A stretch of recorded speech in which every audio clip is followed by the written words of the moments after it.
കൊടും ചൂടിൽ വലയുകയാണ് പക്ഷിമൃഗാദികളും. വെള്ളം തേടിയിറങ്ങി ടാങ്കിലകപ്പെട്ട പരുന്തിന് രക്ഷകരായിരിക്കുകയാണ് 24 കോഴിക്കോട് ബ്യൂറോയിലെ അംഗങ്ങൾ.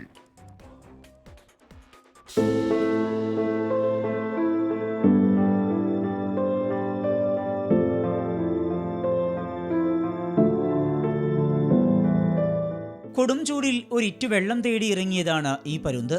ദാഹം അകറ്റുന്നതിനിടെ ടാങ്കിലെ വെള്ളത്തിൽ വീണു. ചിറകുകൾ നനഞ്ഞതോടെ ഉയർന്നു പൊങ്ങാൻ കഴിഞ്ഞില്ല. ഒരുപക്ഷെ ദിവസങ്ങളായിരിക്കും ഈ വിധത്തിൽ ഇത് കഴിച്ചുകൂട്ടിയത്. ഫറോക്ക് കോട്ടക്കുന്നിലെ മറ്റൊരു വാർത്താഷൂട്ടുമായി ബന്ധപ്പെട്ട് എത്തിയപ്പോഴാണ് ഈ കാഴ്ച ഞങ്ങളുടെ ശ്രദ്ധയിൽപ്പെട്ടത്. കൊത്തി വലിക്കാൻ വെമ്പുന്ന കൊക്കുകൾക്ക് പക്ഷേ അതിനുള്ള ത്രാണിയില്ല. ദൈന്യമുറ്റിയ കണ്ണുകൾ. പിന്നീട് ഇതിനെ രക്ഷിക്കുന്നതിനായി പ്രാധാന്യം. കരയിലെടുത്ത പരുന്തിന് നിൽക്കാൻ പോലും കഴിയുന്നുണ്ടായിരുന്നില്ല.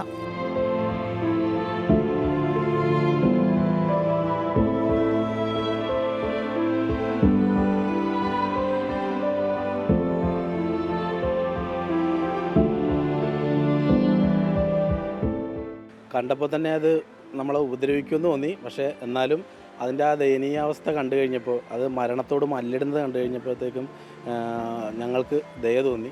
അപ്പോൾ എന്ത് റിസ്ക് എടുത്തിട്ടായാലും അതിനെ രക്ഷപ്പെടുത്തണം എന്നുള്ള ഒരു മൈൻഡായിരുന്നു. അപ്പോൾ അതുകൊണ്ട് നമ്മൾ അത് ടാങ്കിൽ നിന്ന് അതിനെ എടുത്ത് രക്ഷപ്പെടുത്തി. കാടുകയറി കിടക്കുന്ന ഈ കുന്നിന് മുകളിൽ അപൂർവമായ ആളുകൾ വരാറുള്ളൂ. ഷൂട്ട് കഴിഞ്ഞ് ഞങ്ങൾ മടങ്ങുമ്പോഴേക്കും ചിറക് ഉണങ്ങി പരുന്ത് പറക്കാൻ തുടങ്ങിയിരുന്നു.